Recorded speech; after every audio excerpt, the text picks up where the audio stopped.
నమస్తే రమ్మగారు. నమస్తే జయ. ఏదైనా ఒక కథ చెప్పండండి. మామూలుగా మనం ఏమనుకుంటామంటే ఏదో దైవ నిర్ణయం అలా జరిగింది అని చెప్పుకుంటాం. చాలా విషయాలు దైవ నిర్ణయాలే కదా జయ. అంతేగా రమ్మగారు. కదా నేను నమ్ముతాను ఖచ్చితంగా. పోనీ నమ్మవు, మన చేతిలో ఏమీ లేదని మనకు అర్థమవుతుందిగా. అంతేగా. అప్పుడు అప్పుడు లేనప్పుడు నేను నమ్మనండి అంటావు, అయినా సరే అదే కదా. ఏముండదు మన చేతిలో, ఆటోమేటిక్గా జరగాల్సింది అట్లా ఎప్పుడు జరిగిపోతుంది. ఎలా జరగాలో అలా జరుగుతుంది. అలా జరిగిపోతుంది. అదే అనుకుంటాం. కాలం, దైవగతి ఇలాంటి పేర్లే చెప్పుకుంటూ ఉంటాం. అవును. ఈ దైవ నిర్ణయాల మీద చాలా కథలు ఉన్నాయి జయ. ఎత్తన్పూడి సులోచనారాణి గారిదని నాకు ఒక గుర్తు, బ్రీఫ్గా చెప్తా. శైలజ అని ఒక క్యారెక్టర్ని చూపిస్తారు, నర్సు ఆవిడ. ఓ హాస్పిటల్లో పనిచేస్తుంది, అది గవర్నమెంట్ హాస్పిటల్ అయి ఉంటుంది బహుశా. ఒక కేసు యాక్సిడెంట్, అతన్ని అటెండ్ చేస్తుంది, కానీ ఆ అమ్మాయి గుర్తుపడుతుంది. అతను ఆ యాక్సిడెంట్ అయిన ఆయన ఈ అమ్మాయికి తెలుసు, స్పష్టంగా క్లియర్గా తెలుసు. దైవవశాత్తు బతుకుతాడు. చాలా పెద్ద ప్రమాదం. తను నర్సు చేసిన ఆ అమ్మాయి చాలా శ్రద్ధగా అతన్ని కాపాడింది. ఆవిడ చాలా అటెండ్ చేసింది. అయితే అతని భార్యకి పిల్లలకి కబురు వెళ్ళింది, వాళ్ళు వస్తారు. అతను ఆ రోజు సాయంత్రం అందరినీ అడుగుతాడు, నా పక్కన ఉన్న నర్సు ఏరి అని అడిగితే చివరికి ఆ నర్సుని ఇతని ముందు పంపిస్తారు. అతను గుర్తుపడతాడు, ఈ అమ్మాయి అతని భార్య. ఓ, ఇది వరకు పూర్వకాలం కొంతకాలం క్రితం ఏం జరిగింది, ఇతను ఒక ఫ్రెండు, ఇద్దరు ఫ్రెండ్స్ వాళ్ళు. అయితే ఫ్రెండ్ తాలూకు అవసాన దశలో ఈ యాక్సిడెంట్ అయినా వాళ్ళ ఇంటికి వెళ్ళి, ఆయనకి అనారోగ్యంగా ఉంది, మా చెల్లెల జీవితం అన్యాయం అయిపోతుందని అతను బాధపడుతుంటే, మీ చెల్లెల్ని నేను పెళ్లి చేసుకుంటానని మాటిచ్చాడు. ఆల్రెడీ పెళ్ళైన ఆయన కాలేదు. మామూలుగా కుర్రాడు తన స్నేహితుడి చెల్లెల్ని పెళ్లి చేసుకుంటానని మాటిచ్చాడు. పెళ్లి చేసేసుకున్నాడు. చేసేసుకున్నాక వాళ్ళ అమ్మకి అతను లేక పుట్టిన కుమారుడు. ఒక స్వామీజీ వారం వల్ల కలిగాడని చెప్తారు వాళ్ళ ఇంట్లో అందరూ. ఈ అమ్మాయిని తీసుకెళ్ళాడు పెళ్లి చేసుకున్నాక అక్కడికి, అమ్మ వాళ్ళ ఇంటికి తీసుకుపోయాడు, వాళ్ళ అమ్మ దగ్గరికి. అయితే ఆవిడేమందంటే, స్వామీజీ చూస్తారు, స్వామీజీ చూడాల్సిందే, స్వామీజీని పిలుస్తాను. ఆ స్వామీజీని పిలుస్తారో కథ బ్రీఫ్గానే గుర్తుంది నాకు, ఎప్పుడో చదివాను ఇది నేను. స్వామీజీ వచ్చాక ఈ అమ్మాయి జాతకాన్ని పరిశీలించి, ఈ పిల్లకి సుమంగళి యోగం లేదు, ఈ అమ్మాయితో ఇతను కలిసి ఉండకూడదు, ఈ అమ్మాయితో కలిసి ఉంటే ఇతను బతకడు అని తేల్చి చెప్పేస్తారు. ఆ తల్లి విపరీతంగా ఏడుస్తుంది. నేను చాలా కష్టపడి కన్నాను, ఎన్నేళ్ళో సంతానం లేక ఎన్నో పూజలు చేసి ఒక సంతానానికంటే నువ్వు ఆ ఊరెళ్ళి ఒట్టి ఒక్క మాటతోటి ఆ అమ్మాయిని పెళ్లి చేసుకుని వచ్చేసావు. ఇప్పుడు దానికి సౌభాగ్యవతి యోగం లేకపోతే, సుమంగళి యోగం లేకపోతే నువ్వు పోతే ఎవరి గతి? నువ్వు గనక ఏమైనా అయ్యావంటే దానికి అన్యాయం అవుతుంది, నాకు అన్యాయం అవుతుంది. ఎవరో ఒకళ్ళకి అన్యాయం చేయి నువ్వు, రెండో వాళ్ళకి న్యాయం జరుగుతుంది. ఆ అమ్మాయిని వదిలిపెట్టి నాకైనా తల్లిగా న్యాయం జరుగుతుందని కొడుకుని చాలా బలవంత పెట్టి ఆ అమ్మాయిని పంపించేస్తారు. పెళ్ళయింది, భర్త నుంచి సెపరేషన్ వచ్చేసింది, డివోర్స్ లాంటిది ఏదైనా చేశారో లేదో ఆ అమ్మాయి అతనితో ఉండదు. తర్వాత కాలంలో అతను పెళ్లి చేసుకున్నాడు, పిల్లలు కలిగారు. ఇతను ఈ అమ్మాయిని గుర్తుపట్టేశాడు. గుర్తుపట్టి, ఎప్పటికీ నేను నిన్ను మర్చిపోలేదు, మళ్ళీ నువ్వే నాకు ప్రాణం పోసావు, నువ్వు మాతోటే ఉండు, నేను పద్మకి చెప్తా, అసలు తనకు తెలుసు ఈ విషయం అని చెప్పి చాలా బతిమలాడతాడు, నాతో ఉండు అని. ఆ అమ్మాయి ఒప్పుకుంటుంది, సరే అంటుంది. ఉద్యోగం మానేసి అతనితో వెళ్ళిపోదాం అనుకుంటుంది. మధ్యాహ్నమో సాయంకాలమో అతని భార్య వస్తుంది, చాలా దుఃఖపడుతుంది భర్తను చూసి. అతను చెప్పిన మాటకి ఆ అమ్మాయి కూడా ఒప్పుకుంటుంది, భార్య కూడా. ఎందుకంటే ఆ అమ్మాయి ఆ నర్సే రక్షించింది ఇతను, ఆ నర్సు లేకపోతే ఇతను బతికేవాడు కాదు. ఈవిడ ప్రయాణానికి అన్ని ఏర్పాట్లు చేసుకుంటుంది, అతనితో కలిసి జీవించడానికి నిశ్చయించుకుంటుంది. ఇంటికి వెళ్ళి ఆ ఇంటి దగ్గర సామాన్లు అవన్నీ సవరింపులు, ఇల్లు ఖాళీ చేయటం, అందరికీ చెప్పడం చేయాలిగా. అన్నీ అయ్యి రాత్రికి హాస్పిటల్కి తిరిగి వస్తే అతను కనపడ్డు. అడిగేసరికల్లా సాయంత్రం హార్ట్ అటాక్ వచ్చింది అతనికి. భార్య పిల్లలు ఏడుస్తూ అతని బాడీని తీసుకెళ్ళారు. బాగుంది, దైవ నిర్ణయం అంతే. కదా. ఈవిడ కలిసి ఉండాలని లేదు. కలిసి ఉండి అన్నీ అన్నీ కుదుర్చుకుని తల్లి ఒప్పుకోలే, తల్లి దాటిపోయింది, ఇప్పుడు భార్య ఒప్పుకుంది, అయినా సరే అవల. ఎంత హృదయ విదారకంగా ఎన్ని రోజులు భలే హాంట్ చేసింది ఆ కథ నన్ను. ఎప్పుడో ఈ 30 ఏళ్ళైనా అయి ఉంటుంది ఆ పుస్తకం చదివి నేను. అదే అదే. ఈ దైవ నిర్ణయాలప్పుడు ఇలాంటివి గుర్తొస్తాయి సడన్గా. అన్ని కుదిరినా కూడా వీళ్ళకి కుదరంది మనం ఏం చేస్తాం అంతేగా. కదా. అలాంటి ఒక కథ చెప్తా చూడు. కథలో కథ. కథలో కథ, 2 కథలు బోనస్. అంతే. ఈ కథ అయితే నాకు గుర్తుండి ఖచ్చితంగా, పేరు గుర్తులేదు కానీ ఎద్దనపూడి సులోచనారాయణ గారు రాసిందే. ఓ. పూర్వం అంట ఒక ఊళ్ళో మజీద్ అని ఒక కుర్రాడు ఉండేవాడు. ఇది కూడా అరేబియన్ నైట్స్లో కథలానే అలాగే గుర్తుంది నాకు. వాడు ఎవ్వరి మాట వినేవాడు కాదు. వీళ్ళు కొంచెం పిల్లలకి కొంచెం పెద్దవాళ్ళు అయ్యాక నమాజ్ చేయటం అవి నేర్పిస్తారు కదా, వాడు ఏం నేను చేయను అనేవాడు. దేవుడు లేడు, ఏం లేడు, అలాంటివేం ఉండవు అనేవాడు. అక్కడ ఏముందని అనేవాడు. దేవుడు దేవుడు చెప్పేది ప్రార్థనా వాక్యాలకి వాటికి వాడు లొంగేవాడు కాదు.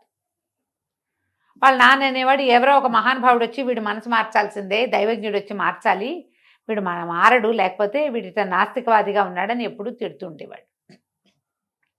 ఆ ఊళ్ళోకి ఒక హజరత్, ఒక గురువుజీ, ఒక ఆయన వస్తారు కదా, ఫకీర్ ఒక ఆయన వచ్చాడు.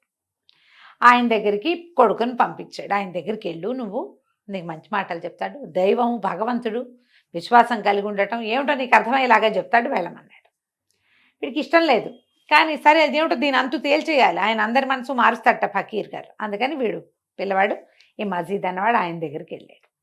వెళ్తే ఆయన కూర్చోబెట్టి, నువ్వు ఎక్కడి నుంచి వచ్చావు, రేపు ఎక్కడికి వెళ్తావు, నీ దారి ఏమిటి, నీ మనుషులు ఏమిటి, వీళ్ళు ఎలా వచ్చారు, అవన్నీ బోధించాడు. దైవ నిర్ణయాన్ని తప్పటం ఎవరి వల్ల కాదురా అన్నాడు. ఏమిటి దైవ నిర్ణయం? ఇవాళ నేనేం తినాలో, ఏం కట్టుకోవాలో, రేపు నేనేం చేయాలో అన్నీ నావి నిర్ణయాలు, నేను డిసైడ్ చేసుకుంటా. సహజంగా జరుగుతుంది పిల్లలు పుట్టడం, నేనే వీళ్ళ కుమారుడిగా జన్మించాలలేదు, ఎవడో ఒకడు అయ్యాడు, ఎవడో ఒకడు పుట్టాడు, అది నేనయ్యాను అంతే, అంతే తప్ప అంతకంటే ఏం లేదు.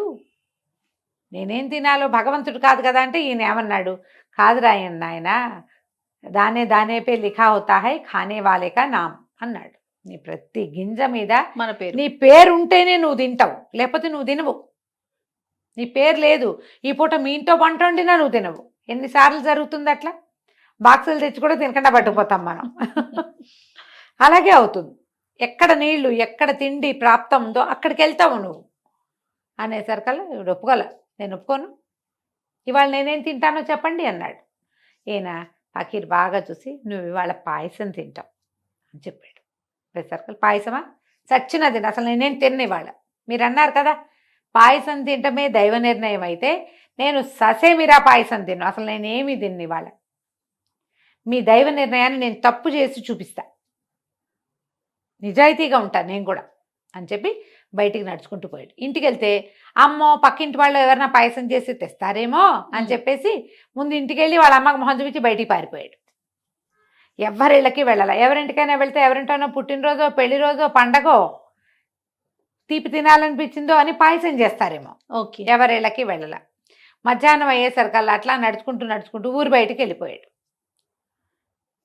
ఏవైనా ఇళ్ళు వాకిళ్ళు ఉన్న చోట ఆగితే ఎవరైనా ఒక్క పిసరైనా పాయసం ఆఫర్ చేస్తారేమోనని మండే ఎండలో కాలుతున్న ఇసుకలో నడుచుకుంటూ ఊరికి 9-10 మైళ్ళ అవతల ఎక్కడెక్కడో ఉన్న ఒక అడవిలోకి పోయాడు వాడు.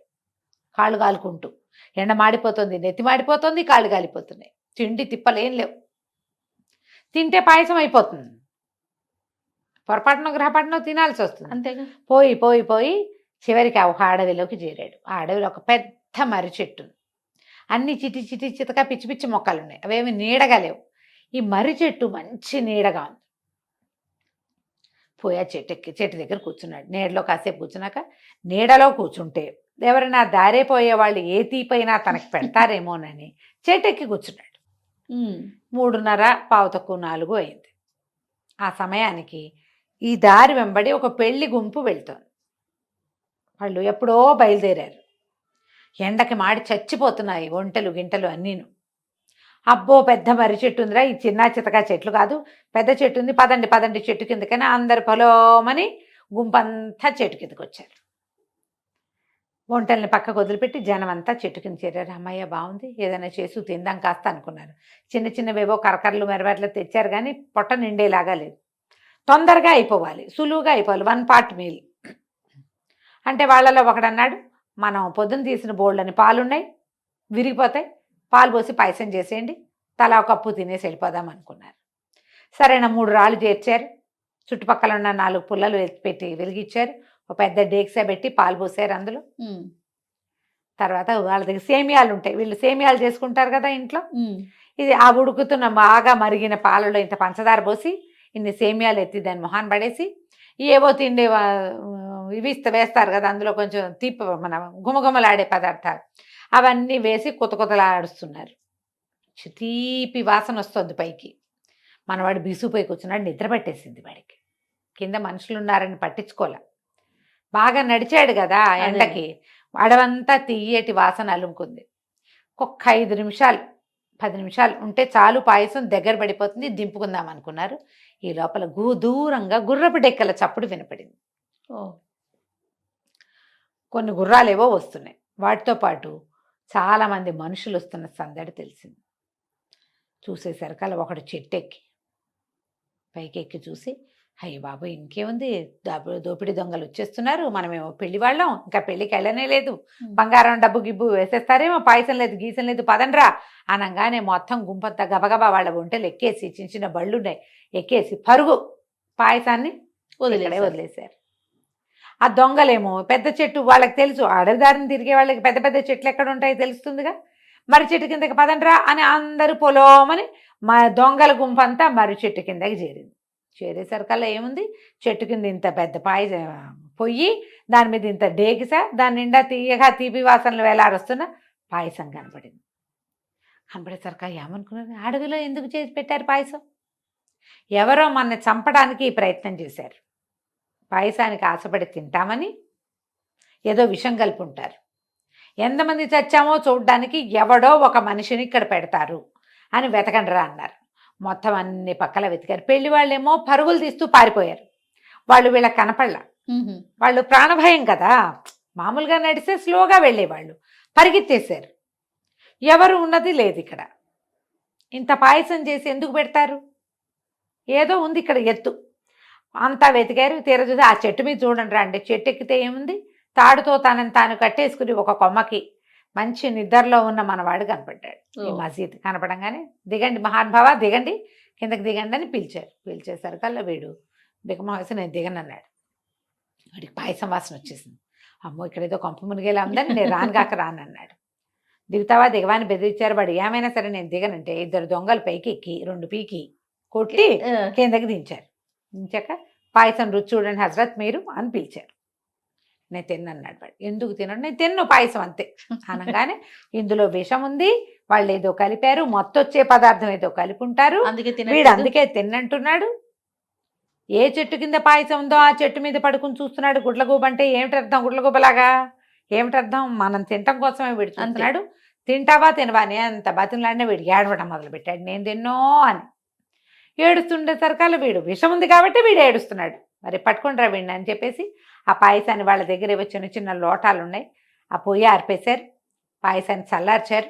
చల్లారిన కొద్దీ ఇంకా చిక్కబడి మంచి గుమగుమలాడి వాసన వస్తుంది. 2 వెనకాల రెక్కలు వెనక్కి పెట్టి గట్టిగా చేతులు బిగిచ్చేసి ఇంత పాయసం తీసి నోట్లో కుక్కి మొత్తం పీకలమయ్యా పాయసం తినిపించేశారు. తిన్నాక వాడికి ఏం కాలేదని చూసుకొని మిగిలిన పాయసం తినేసి వాడిని వదిలిపెట్టిపోయారు. ఈ పాయసం తినవాడు ఏం చేస్తాడు? కాళ్ళు ఈడ్చుకుంటూ ఫకీర్ గారి దగ్గరికి వెళ్ళాడు. నాయన కులసాగా ఉన్నావా అన్నాడు. పాయసం తిన్నానండి అన్నాడు. నేను చెప్పే కదా నాయన, దైవ నిర్ణయం ఎలా ఉంటే అలా జరుగుతుంది. అందులో నీ ప్రయత్నం కూడా ఉందనుకో, నువ్వే ఏదైనా అనుకున్నావు అనుకో కాస్త అటు ఇటుగా, అదంతా నా ప్రతాపం అనుకుంటావు. నువ్వు ఏముండవు ప్రతాపాలు ఇక్కడ, రాసుకుని వస్తావు, రాతను బట్టి అవుతుంది. నువ్వు రోజు ఒకే దారి నడుస్తావు, ఒకనాడు పళ్ళు రాలుతాయి నీకు కింద పడి. రోజు నడిచే దారేగా, ఎందుకు నాకు ఇది జరిగిందంటే పైన రోజు అదే దారిని నడిచెళ్తావు, ఏదో ఒక ఉద్యోగ అవకాశం వస్తుంది. ఏనాడు రాలా, ఇవాళ వచ్చింది. ఎందుకు? రాసుకోట అన్నీ రాసుకొచ్చినవే నాయన, దైవ నిర్ణయం ఇలా ఉంటుంది అని చెప్పాడు. కథ కంచికి మనం ఇంటికి. చాలా బాగున్నాయి. 2 బాగున్నాయి. నమస్తే అండి. నమస్తే జయ.